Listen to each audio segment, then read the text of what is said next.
इसीलिए वारिस पठान साहब, घबराहट आपकी यह है कि अमर अकबर एंथोनी फिल्म की तरह अमर अकबर एंथोनी तीनों का बाप किशन लाल निकल आएगा। ये घबराहट अमित देवगन के स्टूडियो के नीचे कुछ है, मुझे सर्वे का ऑर्डर लाके खोदना है। खोदने देंगे आप मेरे को? खोदने देंगे आप? अचानक से मैं बोल दूंगा जमा हो जाता है, जमा हो जाता है, पुलिस आती है, गंगा जमुनी तहजीब 5 लोगों का देश है। पठान साहब एक वकील होकर बोल रहे हैं एएसआई की आड़ ली जा रही है। अब इसे वकालत कहा जाए या जहालत कहा जाए? एएसआई चैलेंज करता हूं, अगर उनका कहना है कि 1991 प्लेसेस ऑफ वर्शिप एक्ट में 15 अगस्त 47 से पहले का वो किया गया था, तो आज ये यहां आपके कोर्ट में मूव करेंगे कि वक्फ बोर्ड में 15 अगस्त 47 से पहले का कोई भी क्लेम न माना जाए और उसे समाप्त कर दिया जाए। तब तो गंगा जमुनी तहजीब की तहजीब देखिए, ये दजला और फरात सीरिया और इराक में पाई जाती है। दजला फरात की तहजीब देखिए तो एक दूसरे की मस्जिद में बम फोड़ रहे हैं, मुस्लिम ही एक दूसरे का सर काट रहे हैं। तमाम मस्जिदों को खोद दिया जाए, तमाम देश में अराजकता फैला दिया, क्या सारे मुसलमानों के घरों को खोद दिया जाएगा? अमित भाई पठान को चैलेंज करता हूं, आप वकील हैं, कहां खुदाई का ऑर्डर है? दिखाइए, उसके बाद बेवजह का झूठ फैलाना बंद करिए। ये बिल्कुल दिखाइए खुदाई का ऑर्डर। चरारे शरीफ की दरगाह याद करिए, कश्मीर में जला के राख कर दी गई थी इसलिए कि उनके हिसाब से वो कुफ्र था। तो दरगाहों के दुश्मन आप हमसे ज्यादा हैं। वारिस पठान बोल के जाइए 15 अगस्त 47 कटाव होना चाहिए वक्फ बोर्ड के लिए। बोलिए वक्फ बोर्ड के लिए कटाव है कि 15 अगस्त 47? जय श्री राम दोस्तों आज की डिबेट में हम देखेंगे कि प्लेसेस ऑफ वर्शिप एक्ट 1991 के ऊपर चर्चा। पहले तो हम ये जान लेते हैं कि प्लेसेस ऑफ वर्शिप एक्ट 1991 है क्या, तो बताते हैं आपको इस एक्ट के बारे में। प्लेस ऑफ वर्शिप एक्ट 1991 एक भारतीय कानून है जो धार्मिक स्थलों के संरक्षण और उनके स्थिति के संरक्षण के बारे में है। इस कानून को 1991 में संसद द्वारा पारित किया गया था। इस कानून के तहत 15 अगस्त 1947 को अस्तित्व में आए धार्मिक स्थलों को उनकी वर्तमान स्थिति में बनाए रखने का प्रावधान है। धार्मिक स्थलों के परिवर्तन पर रोक। इस कानून के तहत किसी भी धार्मिक स्थल के परिवर्तन या विनाश पर रोक लगाई गई है। इस कानून के तहत धार्मिक स्थलों से संबंधित विवादों का निपटान करने के लिए एक तंत्र का प्रावधान है। इस कानून का मुख्य उद्देश्य धार्मिक स्थलों के संरक्षण और उनके स्थिति के संरक्षण के लिए है, ताकि धार्मिक स्थलों के विवादों को कम किया जा सके और धार्मिक सद्भाव को बढ़ावा दिया जा सके। इसी एक्ट को लेकर यह डिबेट न्यूज 18 इंडिया पर चल रही थी, जिसमें बीजेपी की तरफ से सुधांशु त्रिवेदी और एआईएमआईएम की तरफ से वारिस पठान के बीच इस एक्ट को लेकर जबरदस्त बहस हो गई, क्योंकि वारिस पठान इस एक्ट को लेकर जो झूठ का प्रोपेगेंडा चला रहा था और बता रहा था कि कैसे इस एक्ट की आड़ लेकर मुसलमानों की मस्जिदों को टारगेट किया जा रहा है और उनका सर्वे कराकर फिर उसको खोदा जा रहा है, जिस पर सुधांशु त्रिवेदी ने इस ओवैसी के चमचे को बुरी तरीके से निचोड़ के रख दिया और इसको इसकी औकात से अवगत कराते हुए इसको समझा दिया कि सिर्फ वकालत की डिग्री लेना ही जरूरी नहीं है, कानून का ज्ञान होना भी जरूरी है। तो देखते हैं इस डिबेट को कि किस तरीके से सुधांशु त्रिवेदी ने एआईएमआईएम के वारिस पठान को इस डिबेट में कानून का पूरा पाठ पढ़ाते हुए समझा दिया कि डिबेट में आने से पहले पढ़ के आना चाहिए, नहीं तो तुम्हारा यही हाल होगा जो अभी हो रहा है। तो शुरू करते हैं इस डिबेट को और देखते हैं सुधांशु त्रिवेदी ने किस तरीके से एआईएमआईएम के वारिस पठान की वकालत की धज्जियां उड़ाते हुए उसको असली कानून समझा दिया। चालू करो बे। वारिस पठान, गंगा जमुनी तहजीब को अगर एक लाइन में आपने बताया, आपने बोला ये प्यार और मोहब्बत की बात है, यही बात है ना आपके अनुसार? तो सुनिए तो सही, मुझे बैठे बैठे भी एक ख्वाब है, ऐसा लगा मुझे कि अमित देवगन के स्टूडियो के नीचे कुछ है, मुझे सर्वे का ऑर्डर लाके खोदना है। खोदने देंगे आप मेरे को? खोदने देंगे आप? अचानक से मैं बोल दूंगा मुझे सर्वे करना है, अचानक मैं आड़ ले लूंगा एएसआई की। एएसआई प्रोटेक्टेड मॉन्यूमेंट है। अरे एएसआई की प्रोटेक्टेड मॉन्यूमेंट के लिए आपने अर्जी डाला था, राइट टू वे का। राइट टू वे आपको डाला था। आप 4 बजे गए कोर्ट के अंदर, 6:30 बजे आप सर्वे करने चले गए। ओके सुधांशु त्रिवेदी, सुधांशु त्रिवेदी, गंगा जमुनी तहजीब को डिमोलिश कर रही। बताता हूं, वारिस पठान साहब एक वकील होकर बोल रहे हैं एएसआई की आड़ ली जा रही है। अब इसे वकालत कहा जाए या जहालत कहा जाए? एएसआई के ऑफिशियली वो एएसआई का मॉन्यूमेंट है और उसके बाद कह रहे हैं कि उसमें आड़ ली जा रही है। ये अपने आप में दर्शाता, और मैं वारिस पठान को चैलेंज करता हूं, अगर उनका कहना है कि 1991 प्लेसेस ऑफ वर्शिप एक्ट में 15 अगस्त 47 से पहले का वो किया गया था, तो आज ये यहां आपके इस टीवी शो पे कह के जाएं कि ये कोर्ट में मूव करेंगे कि वक्फ बोर्ड में 15 अगस्त 47 से पहले का कोई भी क्लेम ना माना जाए और उसे समाप्त कर दिया जाए। तब तो गंगा जमुनी तहजीब होगी या ये नहीं होगी? गंगा जमुनी तहजीब में गंगा को माता और यमुना को माता कहने वाले लोग दबते रहेंगे। इनकी तहजीब देखिए, ये दजला और फरात सीरिया और इराक में पाई जाती हैं। दजला फरात की तहजीब देखिए तो एक दूसरे की मस्जिद में बम फोड़ रहे हैं, मुस्लिम ही एक दूसरे का सर काट रहे हैं। यह है दजला फरात की तहजीब। और यह गंगा जमुना की तहजीब इसलिए कि गंगा को माता जमुना को माता कहने वाले कहते हैं, तो हम भी चैन से रहते हैं और आप आपस में भी चैन से रहते हैं। देवबंदी और बरेलवी दोनों उत्तर प्रदेश में चैन से रहते हैं। यह है, और एक दूसरे की मस्जिद में धमाका करते हैं। दजला फरात की तहजीब है। Okay Waris Pathan, your turn.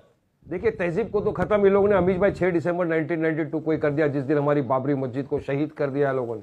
धोखे से हमारी मस्जिद को शहीद कर दिया, डेमोक्रेसी का कत्ल कर दिया। उसी दिन तहजीब का लोगों ने सत्यानाश कर दिया, लेकिन हम फिर भी बचाने की कोशिश कर रहे थे। तो अब ये नया लेकर आए, तमाम मस्जिदों के अंदर अभी इनको खोदना है, तमाम मस्जिदों के अंदर अभी मस्जिदों में जाके इनको मंदिर ढूंढना है। सर संचालक की बात नहीं सुनते, उन्होंने बोला क्या बार बार जाके मस्जिदों को खोद के मंदिर ढूंढने की जरूरत है? नहीं सुनते। अब आज जुम्मा मस्जिद का लेके आ गए। उससे बड़ी बात अजमेर शरीफ की दरगाह 800 साल पुरानी दरगाह, जिसमें देश के नहीं विदेश के तमाम लोगों की आस्था जुड़ी हुई है। जवाहरलाल नेहरू से लेकर नरेंद्र मोदी तक जितने प्रधानमंत्री आए सबने उस दरगाह के ऊपर चादर पेश की, सुधांशु त्रिवेदी जी। और आज आपके आदमी जा रहे हैं वहां पे सर्वे के लिए एप्लीकेशन डालने, और कौन मांग रहा है सर्वे? कौन है वो? बीजेपी का आरएसएस का नेता तो जा रहा है सर्वे मांगने, जिसके खुद के ऊपर 16 FIR है, जिसने प्रशांत भूषण को मारा, जिसने हमारे असद ओवैसी साहब के घर के ऊपर जाके कालक पोती थी उनके घर के दरवाजे पे। वो ऐसे लोग जा रहे हैं आज, और आप रोक नहीं सक रहे हो, क्योंकि आप चाहते हो देश में अराजकता का मामला पैदा हो। आप चाहते हो तमाम मस्जिदों को खोद दिया जाए, तमाम देश में अराजकता फैला दिया। क्या सारे मुसलमानों के घरों को खोद दिया जाएगा? अमीश भाई, कोई कल खाब मुझे अगर आ गया कि मुझे लगता है कि सुधांशु त्रिवेदी के घर के नीचे कुछ है, तो क्या सुधांशु जी मुझे इजाजत देंगे सर्वे कराने की? क्या मुझे इजाजत देंगे वहां पे खड्डा खोद देने की? नहीं। तो प्लेसेस ऑफ वर्शिप 1991 को मानो। आप तो राज्यसभा के MP हो सुधांशु जी, संविधान की शपथ लेके बोलो। राज्यसभा के अंदर चर्चा हुई थी, लोकसभा में चर्चा हुई थी, और प्लेसेस ऑफ वर्शिप 1991 का कानून बना। क्यों नहीं मानते हो? क्यों आप देश को बाबरी? 5 मुसलमान शहीद हो गए, कौन जवाबदारी लेगा उनकी? बताओ मुझे सुधांशु त्रिवेदी जी। लेकिन घर वालों को कौन संभालेगा? कौन पुलिस वालों को सजा देगा? जी ओके ओके ओके, क्या कर रहा था प्रशासन? LIU क्यों फेल हो गया? Sudhanshu Trivedi 40 second, then Vivek and Malook नहीं भाई, बस 40 सेकंड में ये अजमेर की दरगाह शरीफ के बारे में आप कहने की बात करते हैं, तो मैं तो आपको कहना चाहता हूं मुसलमानों के तो कितने फिरके जिन्होंने बाकायदा फतवा जारी कर रखा है कि दरगाह कुफ्र है। जाकिर नायक का वीडियो अवेलेबल है, इसमें सईद बुखारी की हदीस को वो कोट करते हुए कहता है प्रोफेट मोहम्मद साहब के रेफरेंस से कि पक्की कब्र कहीं होनी नहीं चाहिए, अगर है तो उसे जमीन कर देना चाहिए। यह सईद बुखारी की हदीस पे लिखा हुआ, और उसने आगे कहा है कि इसके बाद जो चादर चढ़ाते हैं, फूल चढ़ाते हैं, वो कुफ्र है, ये हिंदुओं का तरीका है। पहले आपस में सेटल कर लो मेरे भाई, उसके बाद हमसे आके लड़ो। मैं समझ नहीं पाता हूं, और यह हवा में नहीं है। चरारे शरीफ की दरगाह याद करिए, कश्मीर में जला के राख कर दी गई थी, इसलिए कि उनके हिसाब से वो कुफ्र था। तो दरगाहों के दुश्मन आप हमसे ज्यादा हैं, इसलिए हमारी कोई दुश्मनी नहीं है, मगर आप लोगों की दुश्मनी साफ है। और फिर मैं वारिस पठान को चैलेंज करता हूं, आप वकील हैं, कहां खुदाई का ऑर्डर है? दिखाइए, उसके बाद बेवजह का झूठ फैलाना बंद करिए। ये बिल्कुल दिखाइए खुदाई का ऑर्डर। खुदाई एप्लीकेशन डाला है आपने सर्वे कराने के लिए, सर्वे का ऑर्डर नहीं है, जला छाछ भी फूक सर्वे का खुदाई से कोई हमारी बाबरी मस्जिद शहीद हो चुकी, ज्ञानवापी मस्जिद का जो वजू खाना था उसको सील कर दिया गया। इसी तरह से एप्लीकेशन डाल के आप डालते हो सर्वे का नहीं कर, सर्वे का ऑर्डर लाओगे फिर चालू कर दोगे, वहां पे सीलिंग चालू कर दोगे। इसी तरह तो आप आगे बढ़ते जा रहे हो, कानून के दायरे में। लेकिन देखिए ऐसा तो नहीं है कोई जबरन कब्जा कर रहा है, कोर्ट पे जा रहा है, कोर्ट से ऑर्डर लेके चलो इन्होंने इतना तो बैक किया कि खुदाई का ऑर्डर नहीं है, ये तो सर्वे का ऑर्डर संवैधानिक तरीका है ना, जिस संविधान को आप पढ़ते हैं सर्वे का ऑर्डर पास कर रही है बार-बार। अच्छा ये बताइए ना, ये संवैधानिक तरीका क्या सर्वे है? का ऑर्डर दिया अगर किसी को लगता है, अगर किसी को लगता है, एक सेकंड, कानून अगर एक पक्ष को लगता है कि उनका उस चीज पर दावा है, तो वो कैसे, उसका संवैधानिक तरीका क्या है? वो कोर्ट ही जाएगा, वो जबरन बल का इस्तेमाल तो करेगा नहीं। जायज बात है, तो कोर्ट के जरिए आप निपटी है, तक के जितने थे सारे गोली गाला चलाने की क्या जरूरत? अरे सारे दावे खत्म 15 अगस्त तक। सुनिए अमीश भाई, 15 अगस्त 1947 तक जितनी भी ये सब चीजें थी उस पे सारे दावे खत्म। ठीक है, जब भी तो एक्ट आया ना, आप तो समझो तो सही। ठीक है, लेकिन नहीं चलता, अभी तो मैं कह रहा हूं ना, वारिस पठान बोल के लाइए 15 अगस्त 47 कटाव होना चाहिए वक्फ बोर्ड के लिए। ऑल ऑडियोज डाउन, बोलिए वक्फ बोर्ड के लिए कटाव है कि नहीं 15 अगस्त 47? सुधांशु 30 सेकंड, एक सवाल का एक लाइन में जवाब दीजिए वारिस पठान साहब। 15 अगस्त 47 वक्फ बोर्ड के दावे के लिए कट ऑफ होना चाहिए, बोलिए हाँ या ना? बोलिए। ठीक है वारिस पठान ना भी, ओके वारिस पठान बोलिए। 1991 का स्पिरिट क्या है जब बताइए सुधांशु जी?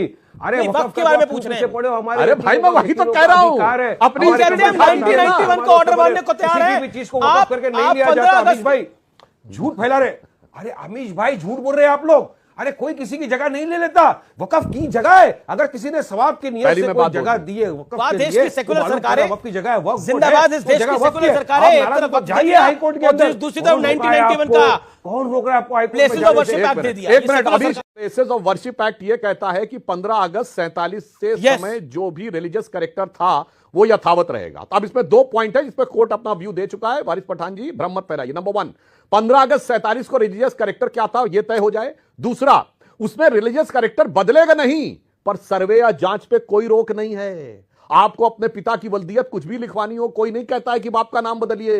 पर डीएनए टेस्ट से क्यों घबरा रहे हैं? कांग्रेस के एक नेता थे, याद करिए ना, जिनके लिए एक लड़के ने क्लेम कर दिया था, तो उसके बाद वो कहते रहे नहीं मैं टेस्ट नहीं कराऊंगा, टेस्ट नहीं कराऊंगा, और आखिर में निकल आया था। इसीलिए वारिस पठान साहब घबराहट आपकी ये है कि अमर अकबर एंथोनी फिल्म की तरह अमर अकबर एंथोनी तीनों का बाप किशन लाल निकल आएगा, यह घबराहट आपको है। आई होप कि आपको वीडियो पसंद आएगी। वीडियो पसंद आए तो लाइक कीजिए और शेयर कीजिए।